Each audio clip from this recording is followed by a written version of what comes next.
And we're going to get started. Welcome to the United Solar Energy Supporters session on how the electric grid works, building energy independence and resilience with solar. We're going to hear today from two representatives of Labella. Just for folks' background information, United Solar Energy Supporters, or USES, is a grassroots community of advocates, including families, landowners, farmers, students, local businesses, skilled trades, and environmentalists who want to support, grow, and educate on the value of harvesting sunshine to produce emissions-free electricity. USES provides a myriad of toolkits, webinars, and clearinghouse information on the website. Their resources and gatherings stand to reflect our overarching goal of increasing opportunities for local communities through an increased understanding of solar energy. I'm Ron Kamen, your moderator for today. If you would, please put your questions in the Q&A box as we go along. We'll be having 30 minutes at least at the end for Q&A, so we'll have a lot of time to answer your questions. This session is being recorded and will be available on the USES website and YouTube channel in a day or two. After completing tonight's training, if you'd like a training certificate or municipal training credit, please email USESNY, that's USESNY @gmail.com to request one. That email will also be in the chat. Lastly, USES is going to hold a municipality-focused Friends of USES, or FUSES, meeting in November. The date will be determined. There'll be a presentation discussion of best known practices for how solar sites can be developed. And we'll also send a link for a quick survey to our municipal leaders on this webinar to fill out for topics you'd like to learn about. So we make sure we incorporate all of those into the presentation in November. And now, without further ado, I'd like to pass it over to Lyndon Speranza of Labella. Please take it away, Lyndon. Thanks, Ron. Happy to be here today. My name is Lyndon Speranza, as Ron said. I work as Labella's technical service coordinator. So Labella has many offices across lots of disciplines and regions and groups. So my job is just to help connect the right folks to our clients' benefit. My background is mainly focused around construction project management on solar projects. I've worked in the solar space for the last 8 years.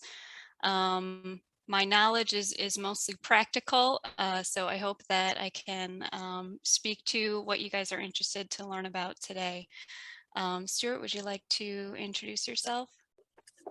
Sure. Good evening, everybody, or a very good late afternoon to you all. My name's Stuart Bailey. I'm a senior electrical engineer with Labella Associates. I have worked in the solar related industry for more than 8 years now. This afternoon, I'll be joining everybody to talk about interconnections and the technical parts of interconnections for solar projects.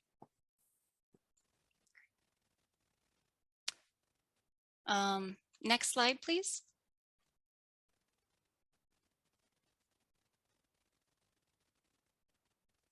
So just a little bit more about Labella Associates, where Stu and I work. So Labella is a full service engineering and architecture firm. Our motto is powered by partnership. So we initially got involved in the solar space, working primarily with municipalities who were looking for some help navigating regulations surrounding solar energy and helping them respond to permit inquiries. So Labella works as a town engineer for some municipalities. For others, we just work as consultants to sort of help them through some issues surrounding solar. So from that experience, we developed an expertise in solar issues, particularly around solar design, how to deal with electric codes, utility rules, various regulation around sensitive environmental issues, and design, of course. So we do have electrical engineers, civil engineers, structural engineers in-house. So coming out of that experience working with municipalities, we were sort of called to work with developers and builders to sort of help them navigate projects as well. So we work to strike a balance between those interests. I think our experience working on the design and development side of solar projects helps to inform the advice that we give to municipalities and vice versa. So again, we seek to strike a balance in that area. So Labella helps developers and solar builders kind of along every stage of the solar development process. So starting with site selection, we help with due diligence, identifying critical issues, especially as it relates to, again, sensitive environmental areas. We do interconnection applications that go to utilities in New York State. That's, National Grid and NYSEG are the big ones. And we also do some program management, construction management in-house. So most of our work at this time is focused around community solar. That's solar projects in like the 5 to 10 megawatt range. Just for a frame of reference, a site that size generates enough electricity to power somewhere between 800 and 1,000 homes per year. So that's the space that we occupy most of our time in. We also are working on some utility scale projects. Those are still in development. We don't do a lot of residential solar, but I have some experience in that, so can speak to a little bit of that area too in the Q&A. Next slide.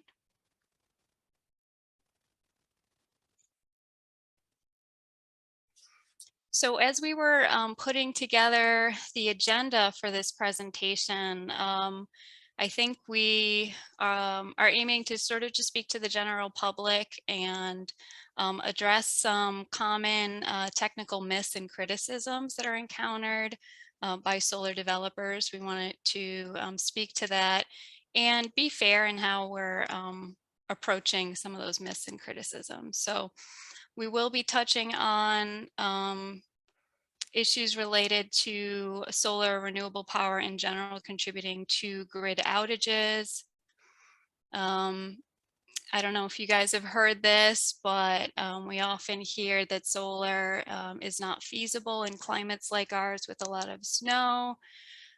We've heard that people are concerned about solar sites generating electromagnetic interference, and that could potentially interfere with communications, especially around airports. Next slide. And Sorry, some other Lyndon, I think we skipped Yeah. a slide by accident. So I just that's went okay. backwards for one. Thank you. So again, we're going to introduce generally, how the grid works. So we'll introduce some terminology, vocabulary, just so you're following along with us.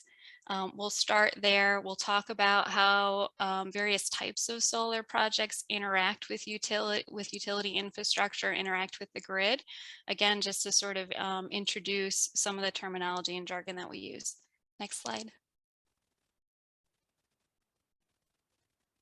So then we're going to roll into really the meat of the presentation, just talking about this technical myths and common complaints again. So everybody is feeling comfortable and well versed in those issues and talking about them freely.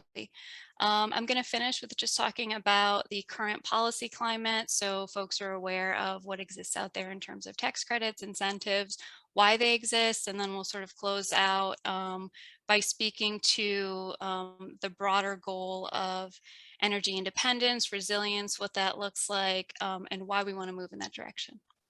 Next slide. So Stuart's going to get into some technical details here with the grid.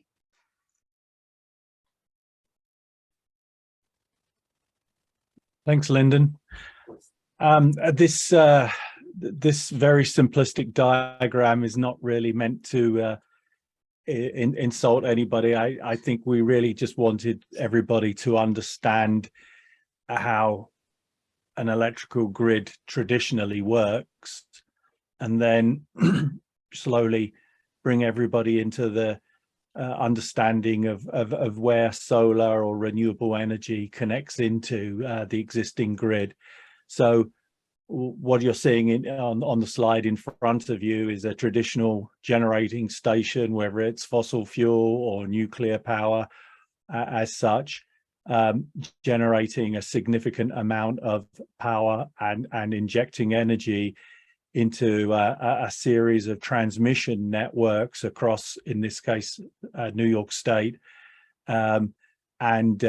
Those are typically at very high voltages to reduce losses of the power through to either transmission customers as such, which can be which will be local utilities and major users.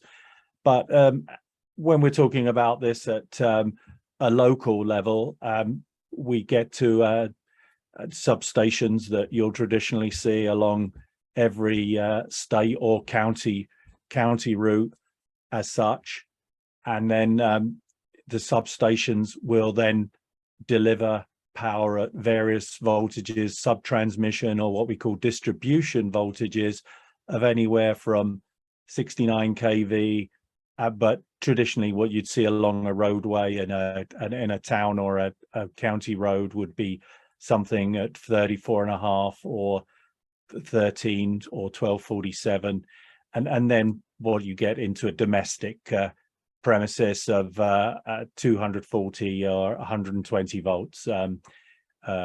Commercial will traditionally use 480 or 208 volts.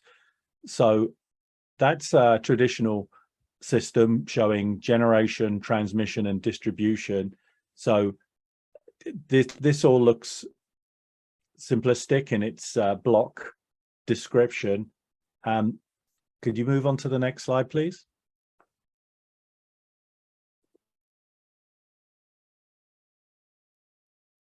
So in more detail, this is what we would see if generation and transmission were interconnecting into and sources through to from generator to user, and the considerations that a utility would have to do to consider, in relation to maintaining a system that is within tolerance and safe and works correctly without any due issue with outages or maintaining supply that is a requisite under state law and federal law as well to all the customers who they have to supply. Next slide, please.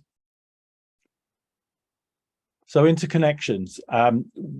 We wanted to talk to you about what are the common forms of interconnection today for solar in particular.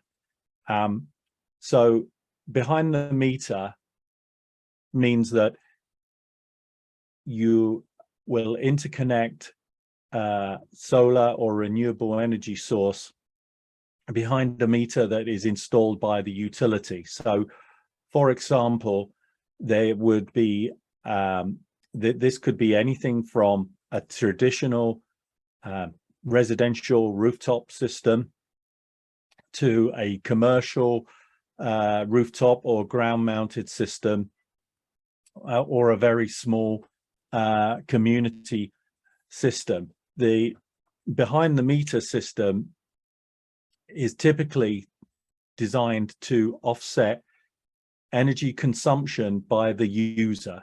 So in layman's terms, this would mean that any normal energy that you consume from your local utility, you would offset the kWh, the kilowatt hours, from the through the solar array, and you would only take energy at times that the solar wasn't operating. This system works on a net metering approach, where the utility would have a bidirectional meter, and any excess power that you generate that is not consumed, excess energy, would be banked with the utility for you to offset any times that you're not taking energy from your own solar array. So the best way to use this system is to actually size it that you offset the load of the premises that you're in as a consumption. There are options through all the utilities in New York State to do something called host and satellite, which if you are a larger user with many premises in the same load zone area of a utility, for example, you're a business owner, you have a few premises around, you can use the solar array energy generated at what's defined a host premises to offset the consumption at some of your other premises as long as they go through a single owner. The front of meter option is where you would have a separate meter to the facility if you were actually doing this on a building or within the area of a building, or it would be a primary metered service if you were doing this on a greenfield site. But this is what we traditionally see for community solar, the 5 megawatts, as Lyndon said, 5 to 10 megawatts, or the very large scale projects you're probably seeing, which are utility scale solar, and any larger users that would be above the size of anything that their building would consume. So this is a revenue-based system. It's compensated through either a system called the value of distributed energy resource, or commonly known as the value stack, and is something that's calculated with a number of factors as such. This would what you'd be see traditionally similar to the example behind my image as such you'd see in many greenfield sites. The third option about interconnection we just wanted to mention was off-grid and microgrid. Off-grid being, as it really is termed, is that a developer or a actual user will define and use renewable sources, etc., without having any connection to any part of the utility. That could be just because the utility can't get to them, but you're using your own self-generated energy as such. Microgrid systems are small clusters of systems that tend to be using renewable sources, and instead of a traditional utility normal supply, which is which most people would have, and they might have a standby generator because of a lack of resilience, a microgrid traditionally would be a renewable energy source or combination of renewable energy sources that would use the grid as a reserve as such. So their primary energy source is anything such as solar, such as a hydrogen engine, such as a fuel cell, etc., but using a utility connection in case they would lose everything. Next slide, please.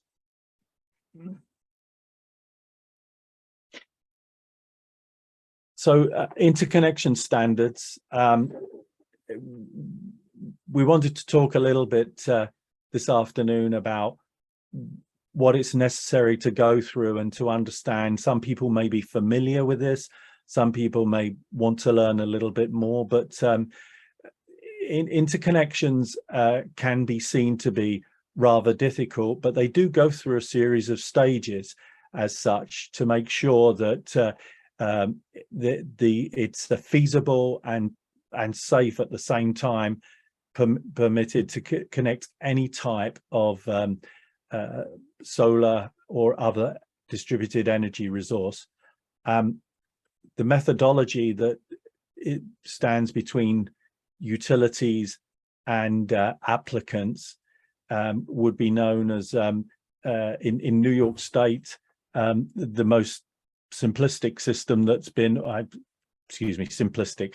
The most, I would say, system that's been defined over time and slightly simplified for everybody is called the Standard Interconnection Requirements, the SIR, in which case a project will go through what's known as a series of preliminary screening requirements. This is to ensure that the energy and power that is derived from a solar facility can be it's capable to connect them from a thermal capacity, that's just an amperage point of view, onto the existing overhead wires of a utility system, that there won't be any issues with voltage fluctuations and voltage flicker as such. Then that there wouldn't be no issues with frequency and very high penetrations caused by overhead cloud or obscuration, and then the safety issues such as grounding, making sure the equipment that is installed is actually certified. So what this is really trying to de-risk a situation to make sure that, much like any supply into a residence or office building, can be safely disconnected as necessary. Should a project get through preliminary levels, there would be to look at a coordinated system impact study, or in larger scale projects, a grid power synchronization. Utility scale, which is like hundreds of acres and hundreds of megawatts, there would be extensive studies into voltage, frequency, power factors, even the power flow that might flow into the system at certain times, to ensure again that there is a resilient and sustained grid as such. Traditional safety and necessary project standards would be the NEC and NESC and NFPA. These are regulated federally and would be there to ensure that all electrical safety and correct means to make sure that any solar PV installation, whether it be for a residence or whether it be for a commercial and industrial scale, is designed correctly with licensing by and stamping by a professional engineer. Lyndon, would you like to just give a little bit of outline for the permits for federal work? Yeah, so obviously Stuart's been speaking to utility requirements, which is the focus of our talk today. But I did just want to touch on permit requirements that have to be met before solar sites are built. And, you know, the intention here is just to help people understand the robustness of tests and standards that solar projects have to meet before they're ever built and tied into the grid. So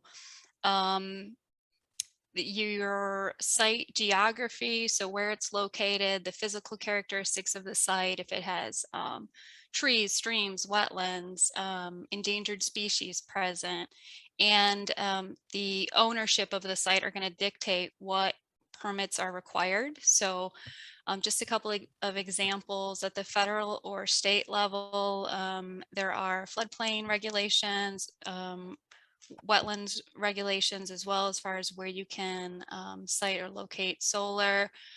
Depending on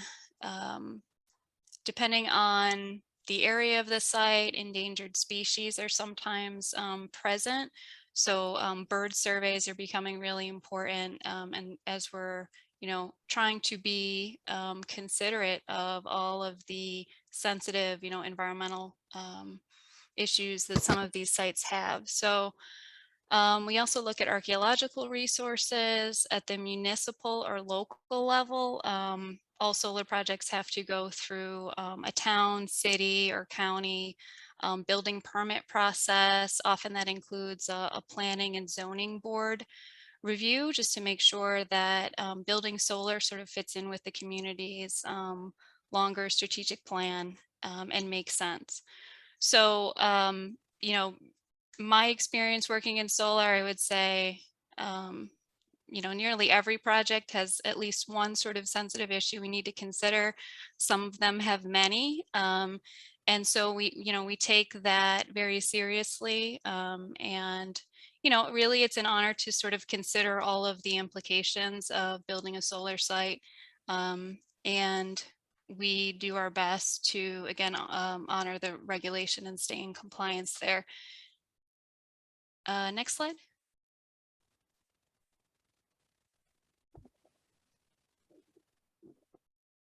So Stuart's going to start us off here. We want to spend a little bit of time introducing sort of each topic. Some of these are myths we want to address, and then they roll into common criticisms or complaints that we hear at you know, public hearings for solar. So Stuart's going to start us off, and then we're happy to sort of revisit and dig into these more in the Q&A. Yeah, thanks again, Lyndon. As Lyndon mentioned, we hear many. I miss maybe the wrong terminology, but we hear many comments about solar, which we try to explain. Some we quite clearly dispel, but these are some of the more common ones, and I'm going to take a look at the first 4 or 5. And then Lyndon will jump in afterwards about this. So one of the more common ones we hear is about contribution to grid outages. You know, the grid goes down, or, you know, it's got to be something to do with solar or some kind of wind turbine, etc. Well, quite clearly there are outages.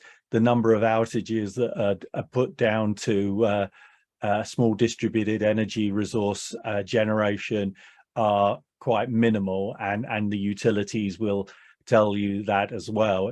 The series of studies that we mentioned earlier in the slides are there to avoid these issues of grid outages. There's quite a substantial and lengthy period of study to ensure that any solar facility or similar distributed energy facility, before it's interconnected, is looked at about its theoretical impact that it might have on the system. And if it does, the idea is that there are safeties built in, that it will shut down itself, or the actual there's an automatic interconnection system that will shut down to avoid any power from the solar facility continuing to inject into a local utility distribution system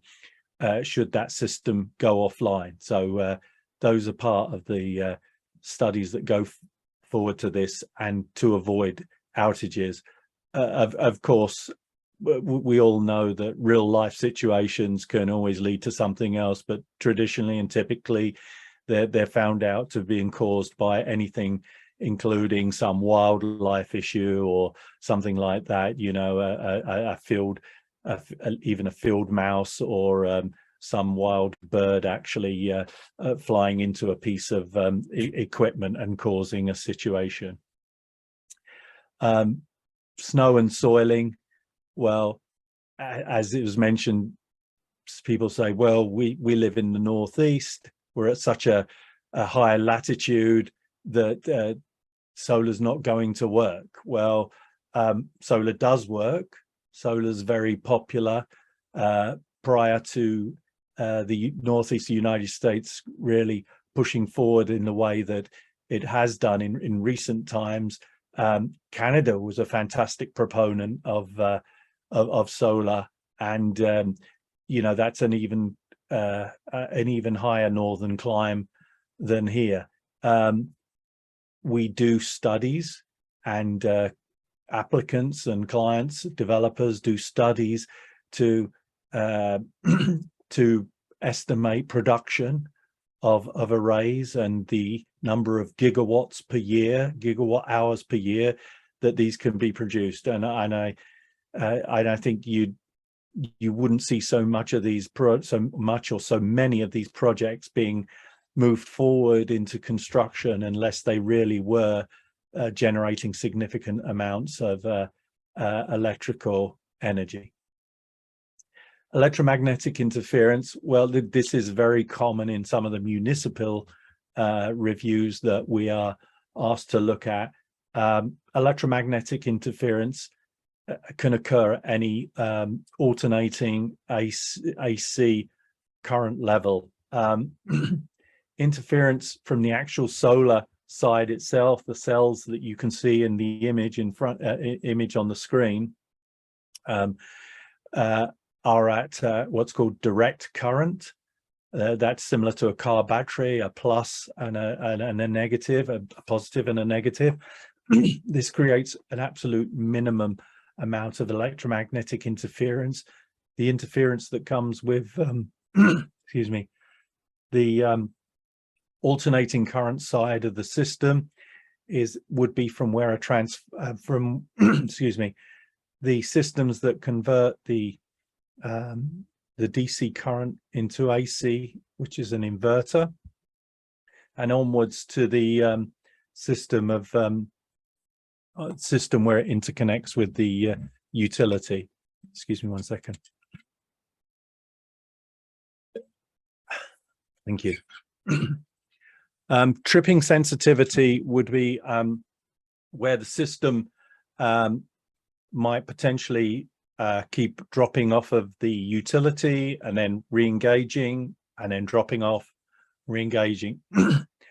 These systems are susceptible to a few of the elements of meteorological elements, such as cloud cover. If you have a very small array, you can actually excuse me, you can actually get significant cloud cover. Now, cloud cover is very similar to a snowy day or a rainy day, and that you get less output from the system. The utility system doesn't like when power drops off dramatically quickly, but it's not too concerned if there's a ramp down. So if you have a day of large clouds in the sky and they might travel over and be a significant amount of clouds, you will see a significant drop off. And as soon as they move away, you might see a ramp up of a system. This can cause a blip or a voltage peak. But again, this is still to be proven to be a serious situation. But the cases of tripping of these systems, again, is caused more by unforeseen issues, potentially, like we mentioned again, we've noticed of wildlife, and unfortunately, potentially, if there's some system that's been incorrectly installed. The last point that I was going to pick up on in the technical points was stray currents and voltages. Stray currents and voltages, people have said, oh, well, you know, am I in danger if I go near to a solar facility? A solar facility is no different to being close to a substation. The substations themselves are fenced off, and so would be the solar facilities. The potential for a voltage can come from a stray current, or a voltage can come from a fault that could occur in any electrical installation. So, excuse me, grounding and safety issues are put in place that make it safe for any personnel, and to an extent, any wildlife that may be nearby, so they would not be susceptible should these cases occur. Lyndon, would you mind taking over? Yeah. So I wanted to roll into decommissioning here. So this is, I would say this falls under the common criticism bucket. So I would say large scale solar has been built in New York State pretty consistently for at least a decade, probably longer. The useful life of a typical solar plant is usually 20 to 25 years. So what happens after that point? So this has been kind of a bone of contention with many municipalities who want developers to consider this question. So they're not left holding the bag, at year 25, 30 with, with this infrastructure in place, and then they can't, potentially do something else with the property. So many municipalities have adopted decommissioning policies. Decommissioning is just what we call, I guess the extent of it is defined by each municipality, but in general, it requires taking the solar foundations out of the ground, taking the solar panels themselves off of the racking structures, really taking any of the built pieces of a solar plant off of the property, and scrapping them for salvage value, recycling, whatever you got to do to restore the site as best as possible to its original state. So I wanted to bring this up just so folks know that this is on our radar. It's on our radar as a community, that we want to be thoughtful about the waste that solar is generating. So again, different municipalities take different approaches here, but some of them require decommissioning bonds, or basically, money posted up front to help fund decommissioning efforts in year, 25 or whenever the end of the solar system's useful life is. So I will say that some solar panel manufacturers are developing policies or issuing guarantees that they will accept the panels back at the end of their useful life. Many landfills currently don't accept solar modules, so there are special places that they need to go in order for the panels to be safely disposed of. So there's a small amount of heavy metals, cadmium, copper, lead that can be contained within a solar panel. So there's been different studies done to see what happens to that, once the panel ends up in a landfill and is maybe subjected to crushing or whatever else. So we are considering that. We do want to be thoughtful about what we're going to do with all of this solar stuff in the future. So again, bonding is a way to address that. And some solar panel manufacturers sort of recognize that this is something that they're going to have to contend with in the future. So they're sort of voluntarily offering to accept that stuff back. It's also a burgeoning business. So there are folks in the waste and recycling industry who sort of see this coming and are working on proprietary processes to break down solar panels safely and recycle as much of the components as they can for a fee, again, anticipating there being a big influx of solar stuff, in the next 20, 30 years. So we are thinking about that and talking about that. I wanted to get into this other sort of common criticism. So a lot of the solar that's been developed in New York State to date is on greenfield property. So, just to define that, that's just, previously undisturbed land, earth that hasn't been developed in the past. Some solar sites are also developed on agricultural land that farmers or landowners no longer want to maintain. So there's this question of whether or not we should be using that space for energy production. So New York in particular is trying to be a little bit more thoughtful about that. There are some policy initiatives that have been rolled out through NYSERDA particularly to help incentivize siting solar on brownfield and landfill sites in particular to sort of help offset developing that greenfield area.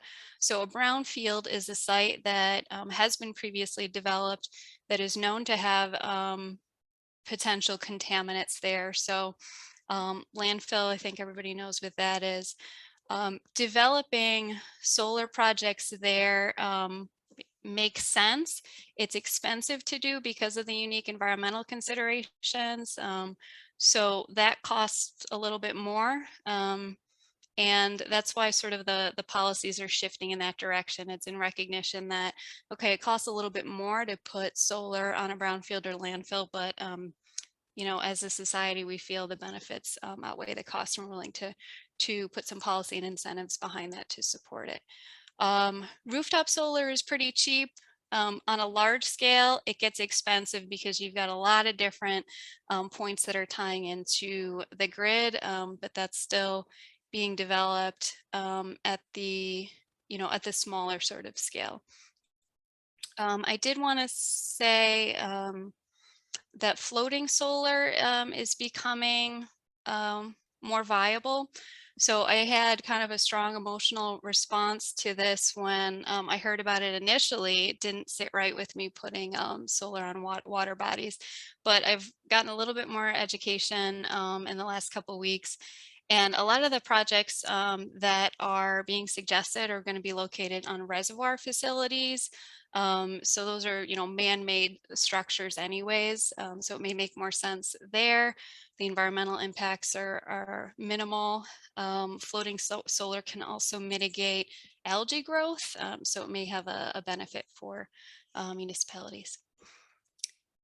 Next slide.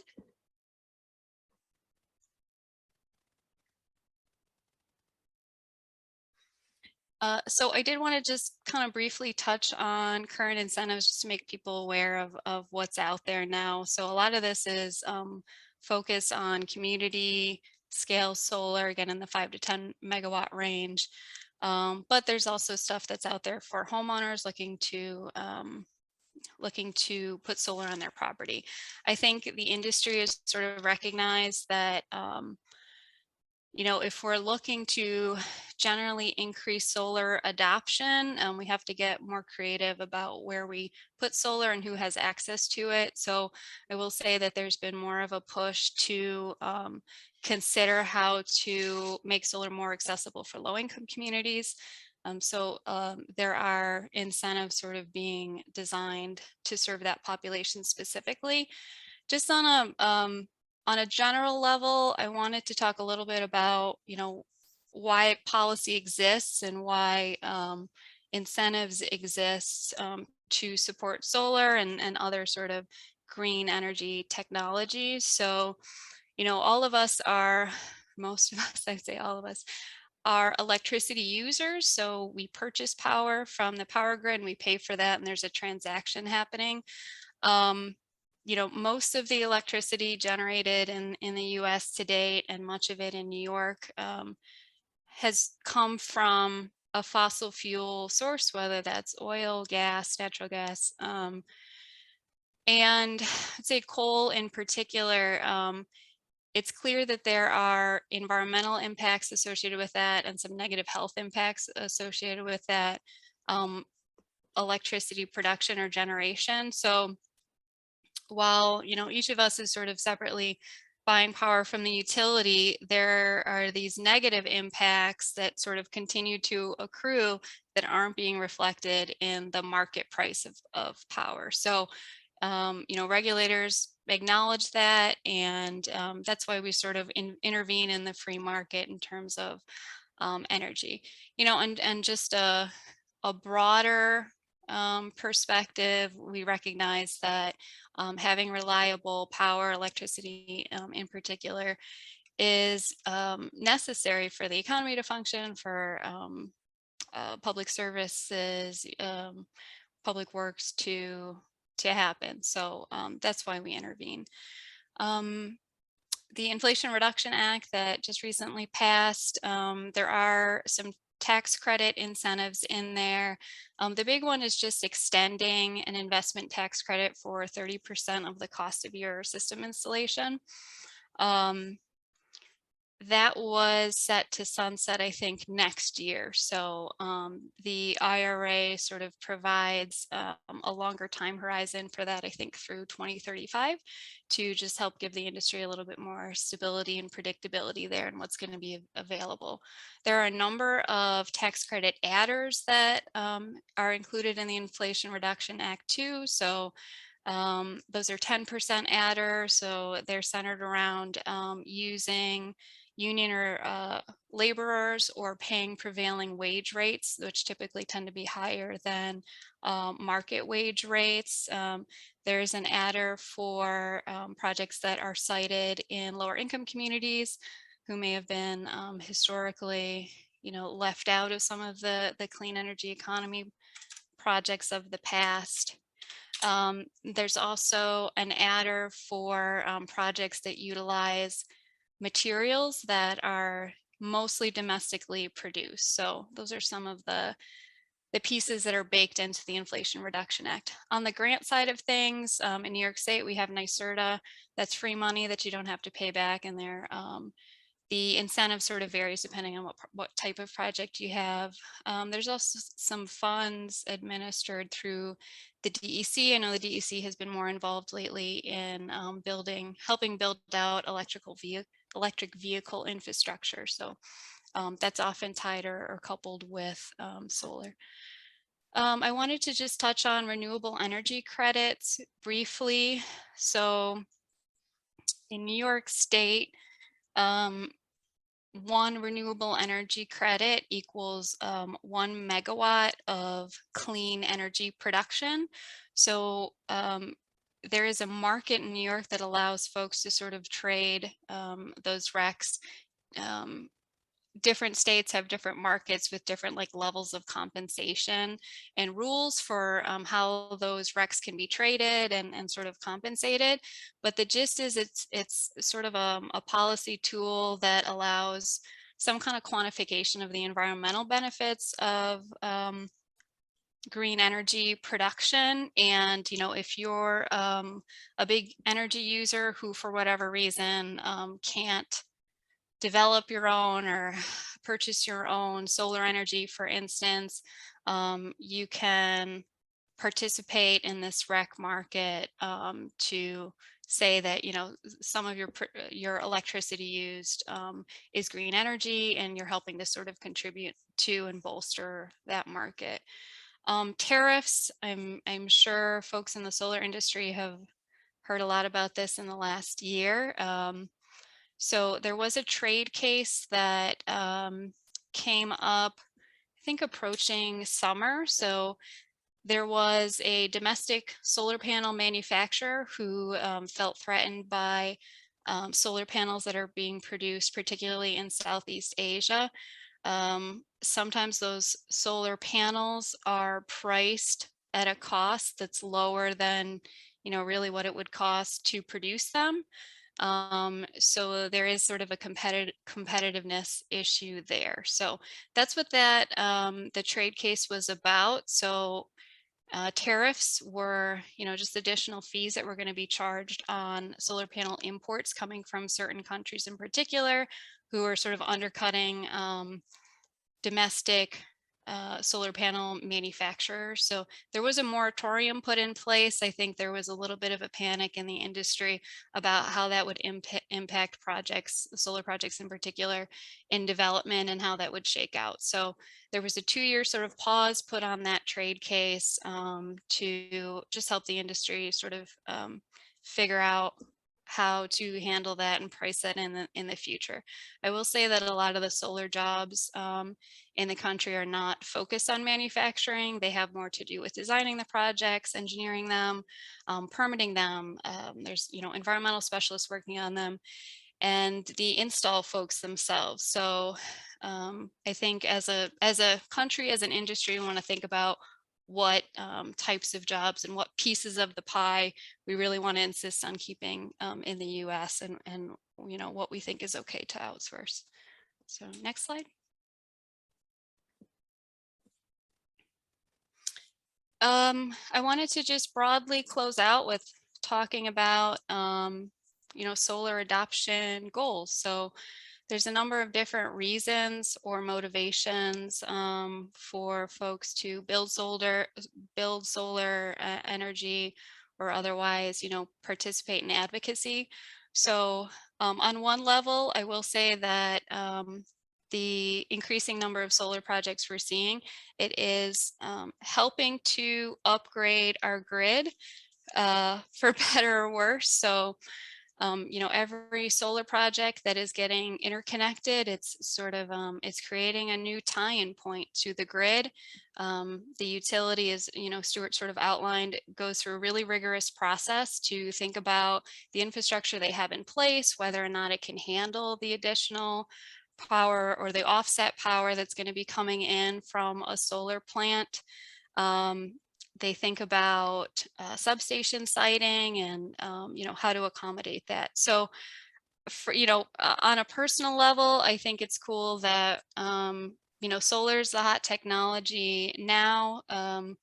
You know, 20 years from now, maybe something better will come along, and we'll have a utility grid that provides for lots of distributed places where you can, you know, tie in electricity and potentially substitute in whatever the latest and greatest technology is at that point. So I think that's a good thing. When we use the word resilience, what we're talking about primarily there is just having some backup power. So in the event that the grid goes down, I'd say most utility outages are attributable to weather events or animals in New York State. So for most folks, if you don't have a battery system co-located with your solar, when the grid goes down, you know, your power supply goes down too. So we want to just think about backup sources and as we're planning for the future, whether that looks like batteries, generators, whatever. That's an important question. I wanted to touch on, you know, what we call distributed generation versus centralized generation. So, you know, a lot of the traditional fossil fuel sources of electricity generation are, you know, big power plants. And those are not necessarily located next to population centers, so it requires a significant amount of what we call transmission infrastructure to get that power distributed out to communities. So the distributed generation model is having smaller power generators, whether it's solar, wind, fuel cells, microgrids, whatever, having more of those sort of distributed around the grid so that the power doesn't have to travel as far. So you know, in the future, there's going to be, you know, we're going to need transmission infrastructure. But I think we want to be thoughtful about this distributed generation question too. Say energy independence. That means, you know, getting the power that you're using in your home from a local or nearby source without any undue influence from, you know, other nations, other players. So I think we recognize that solar in particular is a growing industry, and we want to capitalize on that. I think a lot of solar supporters believe in local energy as well. And finally, I wanted to just touch on this question of decarbonization and climate change. I think we can, you know, safely say that there may be larger climate cycles happening on Earth, but you know, it's clear that humans are having some impact here. So we want to be thoughtful going forward about the sources of carbon we're releasing into the atmosphere. So New York in particular has set a standard for, I think it's We are aiming to get 70% of our electricity from zero emission sources by 2030. And we're striving to hit 100% by 2040. So I think regardless of your thoughts on, you know, how climate change has come about, I think we can recognize that we're all seeing more aberrant, you know, weather conditions, fires, and we want to just, we've got the technology now to help offset carbon. Let's take advantage of it now. So that is all I have for you guys. You can go on to the next slide. And I think we're ready to turn it over to questions. And we're looking forward to talking with you guys and just sort of engaging casually on this stuff. Great job, Lyndon and Stu. Thank you guys so much. So, yep, we got tons of questions. So we've got about 30 minutes to get through them all. Let's try to be succinct and focused on the responses because there's a lot of them. All right, first, compare. Yeah, I know, right? Get ready. All right, can you compare the cost to ratepayers for fossil fuels versus renewable energy such as solar? And does the cost for renewable energy fluctuate as it does for fossil fuels? So I can do a little bit of introduction and then I'm going to bow out and make Stu take this one. But I would say it depends on the type of solar interconnection that you have. So we talked a little bit about behind the meter systems versus front of the meter systems. So those have different economics. I would say on the behind the meter system, you're just trading kilowatt hours. So, you know, it's a little bit squishier, I would say, that the economics of that. I know, you know, community solar, because of the scale there, I think there's something like, you know, 10 to 15% average energy savings for subscribers there, which isn't a lot, but over the long run, as electricity costs are increasing, that becomes more meaningful as time goes on. Stuart, do you want to get into this ratepayer question? Yeah, I'd like to approach it really at a way of saying that obviously the issue here, the central issue, the nucleus of everything is the utility themselves. If you're looking purely at residential, you as Lyndon mentioned, you're really offsetting your use, but then you've really got to look at what you're paying for each kilowatt hour of energy you actually take from the utility, and what you pay for an installation. Now, we've all seen what's happened recently due to global events, and the price of energy is increasing almost bi-monthly or twice monthly, sorry, every 2 months. And currently, you know, rates going anywhere above 12 cent, 13 cent can be seen to bring down the payback on an installation. So for a residential, people might have been looking at, and this would be pre-pandemic as well, because everything went up due to inflation and shortages, but you were looking potentially at 20 years. If you were a high energy user because you had your AC on all summer, then obviously you're going to see a shorter payback. But if you're somebody who's energy efficient, likes to switch the lights off every 5 seconds as such, you're going to see longer paybacks. But paybacks are currently dropping down to 15 years, maybe a little less on residential.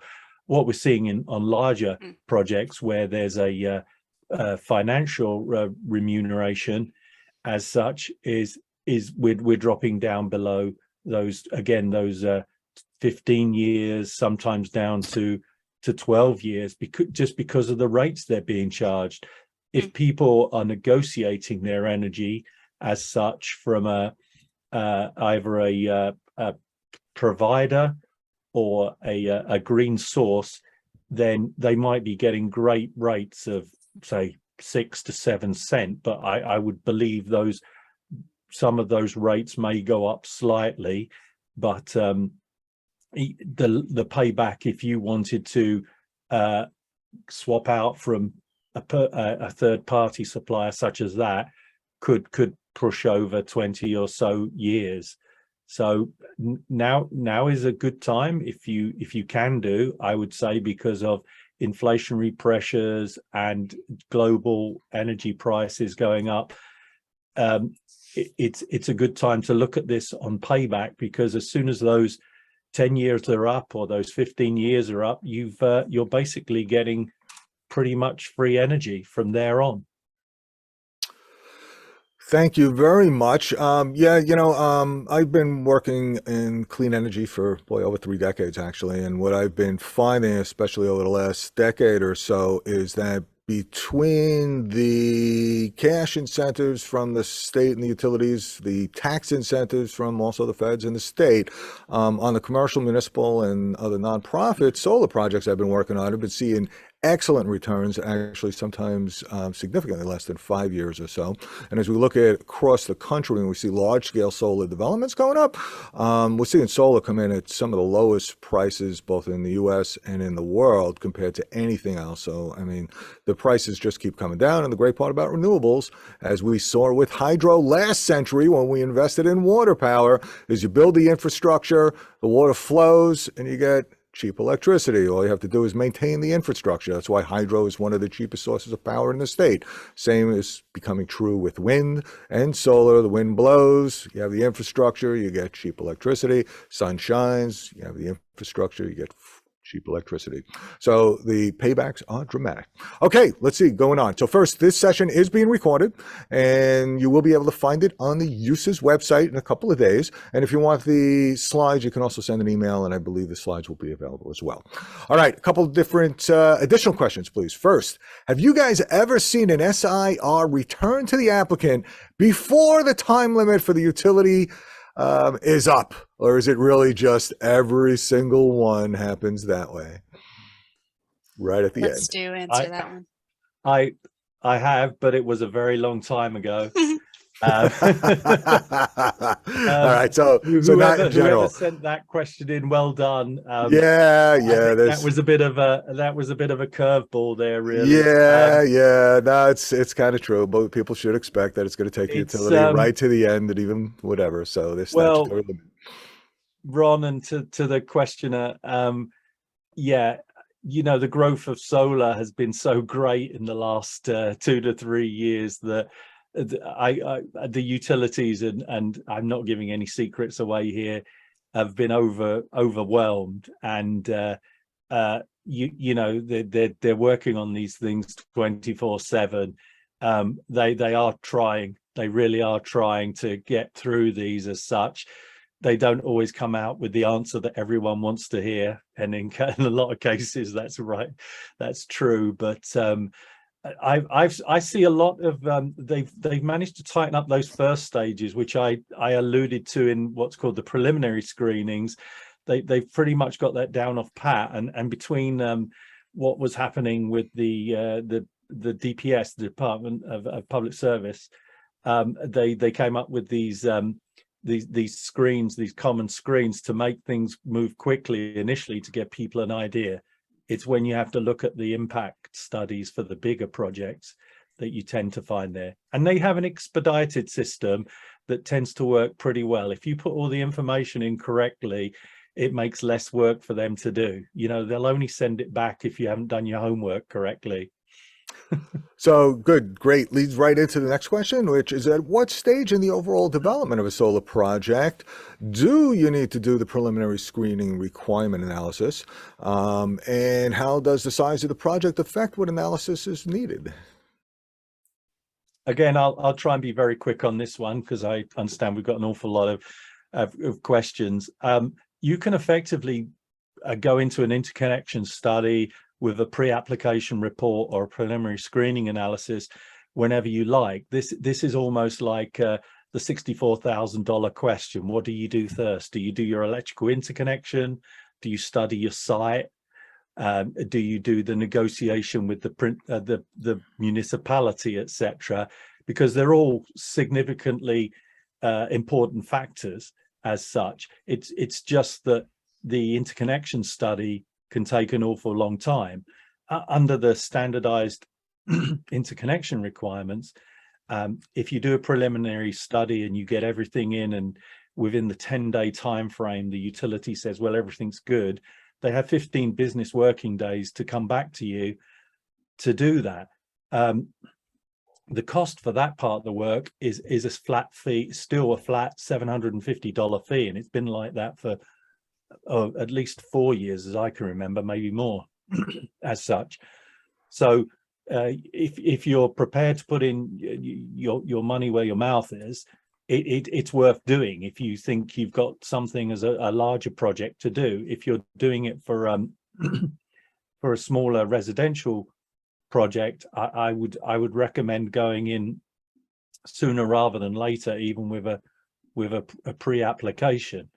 The studies, as you know, Ron, take a lot longer. The CESA, the Coordinated Electrical System Impact. Yeah, so the question was who's responsible, and then how much does it cost? So besides the money to the utility, what does it cost for the studies? Sorry, and you were going to say something, Lyndon? Sorry about that.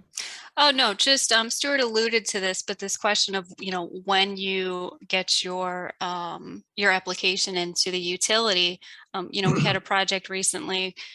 People are concerned about utility timelines, so we're pushing to get stuff in. So there's a level of design that has to happen before we do that. When you're talking larger sites like community solar, often there are environmental considerations that come into play. So, you know, maybe the site has wetlands. So there should be some level of due diligence happening, you know, with environmental questions in particular. And also this question of, you know, if you're negotiating a pilot agreement or payment in lieu of taxes, that can take time too, right? And it can have a significant impact on the economics of the project. But go ahead. Okay. So in terms of who's responsible and how much does it cost, and who pays for it? Applicants, yep, all applicants are responsible for their own payments. The utilities will do an interconnection later. That the whole idea of an interconnection study is to agree that the system would be safe to interconnect, and how much you'll have to pay the utility to interconnect it. Yeah. Okay. So a number of people say the most common objection that folks hear is that people don't want to see the solar system in their view shed, and they don't want to have the impact on their property values. Well, if you were at a town meeting, what would you say to those folks? I would say many municipalities require what we call visual screening. So that's, plantings, trees, shrubs, whatever, to obscure the solar plant. I will just say we've been looking at ugly, utility substations and power stations forever, right? And haven't really required any beautification around that. So my personal feeling is solar isn't, worse to look at than that stuff. But I think we should look at these projects holistically, and if there is an opportunity to sort of beautify the landscape, I think it obviously costs money, but I think it's an important consideration. We often have to do view shed analysis to sort of present to planning boards and municipalities, like, here's what the site is going to look like, year 1, year 10, when foliage sort of grows. And so it's an important question. Great. So here's a couple of decommissioning questions. So solar systems have life of over 25 years, and they lose just a little bit of production, 15% production over that time. And prices are going to go up. So, clearly 30 cents a kilowatt hour or more is probable in 25 years. So why would anyone decommission a working asset with another 10 years of life, or better yet? And why wouldn't they, if they were going to decommission it, why wouldn't they just reuse the structure and replace the panels as opposed to decommissioning and taking it all apart? Yeah, so I will just say that's what many project financiers are betting on. We were talking with some folks, I don't know, last week, and yeah, they're anticipating that really the useful life of the existing solar infrastructure could be much longer. So they're anticipating people are going to extend their lease agreements, their power purchase agreements, whatever, to cover a couple extra years. And certainly I think retrofitting existing racking systems is going to be, an increasingly popular option rather than ripping everything out. So. Okay. And one other thing, just quickly, Ron, I believe a lot of this decommissioning originally 5 or 6 years ago, it wasn't such a hot topic in approvals with a municipality. I think people became very nervous when it became known that developers were taking out 25-year leases, in which case then the land would revert back to the original owners. And therefore, what are you going to do? Who's going to be left with the clear up if they wanted to return it to Prime Ag, for example, or something like that? And no doubt you're correct. You lose 15% on that, and people will look, well, you know, then the developer doesn't really, or the owner doesn't really care about the modules. But the questioner again is correct. There's still useful power. It might be 15% less, but again, it's like, who knows what the price of power will be in 15 years time from a traditional source. And so we're very much here to say that once something's there, if people have found it acceptable, why not use it for as long as it physically can be? But please don't leave it into a situation where it looks like a mishmash of a jigsaw puzzle that's lost several pieces. You know, that's the worst thing, when it starts to appear shoddy, even though it's workable. All right. So a pile of questions here. We're going to keep going and trying to coordinate and integrate some of them. In upstate New York, it's not a myth that there's very limited solar potential in the winter, and there has to be other energy sources in the wintertime besides solar, because battery storage only works for short periods of time, not weeks. What are backup options for the winter time, and in general, how to deal with the intermittency, but then also the backup power needed, especially during winter? Batteries. Batteries, I think, you know, we need to move on. I think everybody on this call, I think, is well aware of the need for battery technology to be the next big step. Any other options besides battery? Beg your pardon? Any other options besides batteries that you guys see on the horizon? As secondary source, as a secondary source when we're not using solar.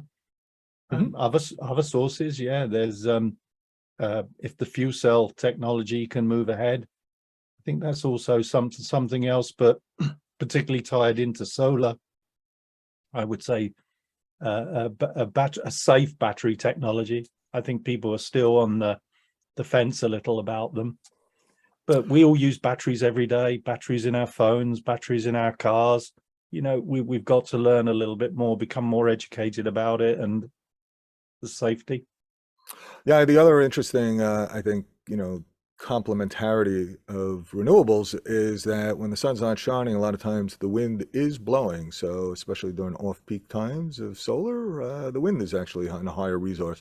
So between solar, wind, and then some of the hydro resources we already have in place, plus batteries and the potential for cars to become battery storage, mobile storage devices that we can use everywhere, I think there's a lot of potential opportunity there. And then, as you said, fuel cells are great, breaking apart that water into hydrogen and oxygen, recombining it without having emissions is a wonderful thing with definitely at least niche applications. Okay, there's a municipality that issues permits with the United Solar application, but folks want to know if anyone's familiar with the new program put out by the United States Department of Energy's Solar Energy Technologies Office called Solar App Plus, which is apparently an online platform developed by NREL that instantly issues permits for code-compliant residential PV systems. You guys familiar with that? I was not aware of that, but I will say New York adopted a unified solar permitting process that I think has done really good work for the industry. Yeah. So it just sort of standardizes the application requirements, design requirements across lots of different municipalities in New York State. So if we're trying to do something similar at the federal level, great. So one of the, I'm through Labella, a member of the SEER Distributed Generation Group. SEER is a partner with NREL on Solar App Plus. This is very much West Coast based currently, California, Arizona, because it's primarily being used for residential, and the number of applications determine really the value of it. And I've heard very positive stories of solar app through SEER. I can see that if we move towards the residential market becoming a very high rate of installations, then I can believe that the solar app software program being looked at seriously in New York State and other states. So right now, you don't think that NYSERDA's on board with it at this point, right? Well, I know NYSERDA's looking at it. I've heard about it. As Lyndon said, the USP is currently out there. Right. No, for sure. It was just wondering. Sorry. Yeah, people were just wondering if the Solar App Plus might replace the United Solar applications or not. So it seems like it's possible, but it's not there. Yeah. Yeah, I don't think it's a remit under NYSERDA. It's under individual municipalities as such. Okay, cool, great. Do you know what percentage of material cost qualifies as making a panel American made? Is it more than 60% or what it might be? Oh gosh. I want to say the threshold, it starts at 40% domestically produced content to, qualify for the tax credit ad under the IRA. I would say I don't know, what typically solar panels, a lot of the ones that we've been using on projects the last couple of years are generally totally produced by foreign suppliers. So it will be interesting to see how folks meet that. And, maybe we're just doing components of it, but I think the requirement sort of pushes upwards from 40 to 55% domestic content on your equipment as time goes on. So the idea is to sort of bolster manufacturing here in the US. Okay. Someone signed on to gain a better understanding of how intermittent renewable energy sources can provide resilience in the grid, the title of the presentation. Unfortunately, they say, so far that question has taken a backseat to a long commercial for solar development. So I guess just to, deal with one of these. Yeah. No, so, batteries are really front and center of the industry right now. So Stuart and I just, attended a big renewable energy conference. So there is a big push to incorporate that technology and co-locate it with new solar projects. So the idea is that those batteries are grid interactive, and then they can be sort of turned on and off depending on grid demand at the time for sort of optimal grid response. So we're headed there. It's expensive, but yeah, there are systems out there. We've done smaller systems where slightly smaller industrial facilities, and I mean really small, like service centers, wanted to have solar with batteries, and then a final reserve power supply, whether that's say fuel cell or a diesel generator, to give them 3 sources prior to going to using the utility. So like I said, you then become almost like off grid, but you still have that reserve. The kind of whole house, whole residence solution you were talking about earlier, Ron, where you have your car battery even as a source as such, is fantastic. I see that as a way forward for small residences as such, where you get both sides of the coin, where you're able to charge your car, and then your car acts as something that can keep the lights on for a little bit of time if you live remotely. I mean, we're very close to there, but as Lyndon says, it's not cheap currently. Yeah, I mean, the interesting thing to me is the F-150, Ford F-150 truck now is advertising itself as both all electric and then as a mobile power source when you are remote, and as a backup power source to plug your house into it if the grid goes down. And Nissan Leaf is currently capable of doing that. It's doing it in Asia, and now they're starting to do it in the US with the hardware and the software that we need. So yeah, I think the technology opportunity and the changes that are coming are going to be pretty amazing and wonderful. All right, let's move on to renewable energy credits. So folks want to know about the renewable energy credits. One person has a rooftop solar. They generated 2 megawatt hours over 7 years. Can they trade those? And are there utility scale projects that are built or proposed without the benefits of RECs? So please talk a little bit about RECs, if you would. Yeah, I think in New York State, generally RECs haven't been monetized as aggressively as in other markets. So really, it's just about really meeting the utilities. I guess utilities have been charged with producing more power that comes from renewable energy sources. So the renewable portfolio standard sort of set up this REC model. My understanding is that I don't believe homeowners, can do anything with the RECs in terms of monetizing them. Really, the environmental benefits sort of ultimately rest with the utility.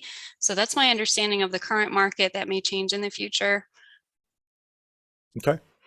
So one question is, how can the grid handle the addition of all these solar, wind energy sources? People are hearing that the grid can't handle it. Common myth out there, or I should say counter argument. So Stu. That is the big question, Ron, is that the development of solar, the development of battery energy storage, and to an extent wind, etc., has caused all sorts of headaches for the utilities and continues to. They're busy trying to plan for these distributed energy sources to be integrated into that, and continually. They're looking at it at both a local, say, distribution level, and they're also, which would be the wires along the roads you travel on every day, and also the cross-state transmission systems. And they're working not only together with industry, they're working together with the state and other sources.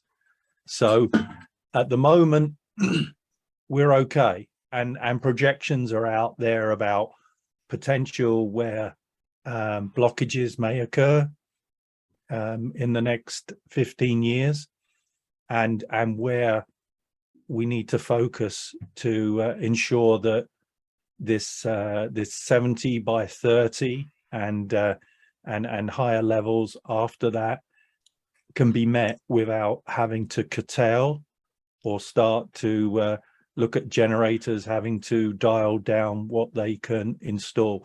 It certainly is one of the 2 or 3 fundamental subjects currently. Yeah, actually, on the USER's website, there's a podcast with Dr. Richard Perez, who talks about one way of dealing with this is to actually oversize the amount of solar so that we have solar during the times when there are grid issues, and can provide a tremendous backup support. So Dr. Richard Perez's research can help answer that question in a little more detail, guys. All right, so there's a lot of different questions here. We're not going to get through them all, but let's see what we can tackle here. So brownfield and landfill sites, more expensive to build on, but how can those areas be more utilized, especially if people are thinking farmland is now being used up by solar, which is a whole another session of issues, which agricultural and agri-solar. So brownfields, landfills, agri-solar, and agriculture. Yeah, so New York State in particular has addressed this question by sort of putting the policies and incentives first, so that developers know that those projects can be economically feasible. Cost is still kind of the bottom line for a lot of these projects. So I would say that I believe NYSERDA has a brownfield and landfill adder or incentive on top of its current incentives to help make the economics of that work a little bit better. What was the other part of the question? So in agricultural land, how much agricultural land is being used up by solar? Well, that's a good question. I did a little bit of research. I think there's something like 7 to 9 million acres of agricultural land in New York State. I think if we're looking at all of the, if we wanted to, let's say, meet all of the state's electricity needs with solar, we'd be talking about maybe conservatively up to 10% of that, probably more realistically 5%. So as far as what's been developed currently, I can't say, but I think that metric just gives people a sense of what, how much land space we would be using agriculturally if we really wanted to invest in solar and have that be, our solar energy source, which we don't want it, but we're talking a pretty small percentage overall. Great.